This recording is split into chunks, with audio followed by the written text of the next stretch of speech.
సునాదస్వరము మే 7. నేను దప్పిగల వారి మీద నీళ్లను, ఎండిన భూమి మీద ప్రవాహ జలమును కుమ్మరించెదను. నీ సంతతి మీద నా ఆత్మను కుమ్మరించెదను.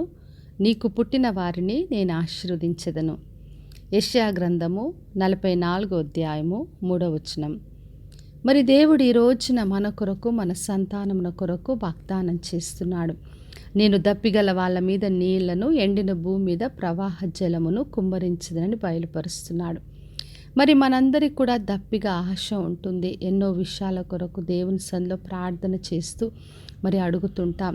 మరి ప్రత్యేకంగా మన సంతానం కొరకు, వారు దేవునిలో గొప్పగా ఎదగాలని, ఆత్మీయ స్థితి కొరకు, విశ్వాస జీవితం కొరకు చక్కగా ప్రార్థించి వాక్యం చదువుచు దేవుని సహవాసంలో ఎదగాలని కోరుతుంటాం.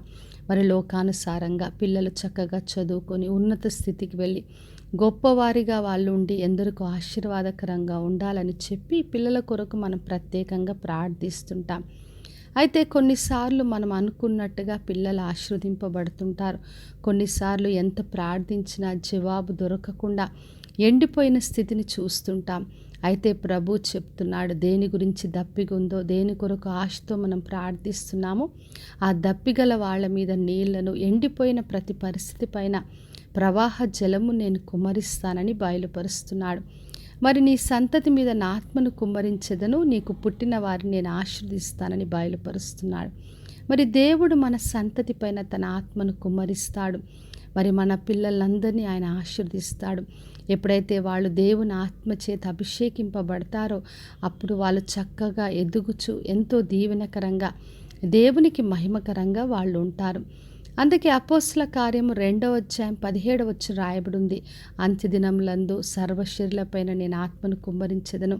మీ కుమారులు కుమార్తెలు ప్రవచిస్తారు, దర్శనాలు చూస్తారని యవనస్తుల కొరకు ప్రత్యేకంగా అక్కడ వాగ్దానం ఇవ్వబడింది.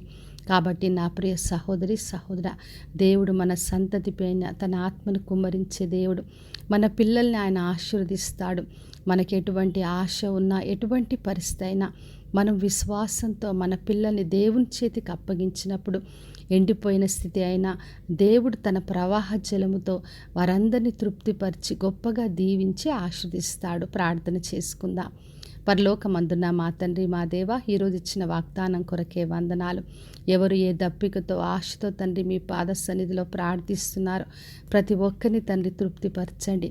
ప్రతి ఒక్కరి సంతానం పైన మీ ఆత్మను కుమ్మరించి అందరినీ దీవించి ఆశీర్వదించమని యేసు నామములో అడిగి వేడుకొంచున్నాను తండ్రి, ఆమెన్.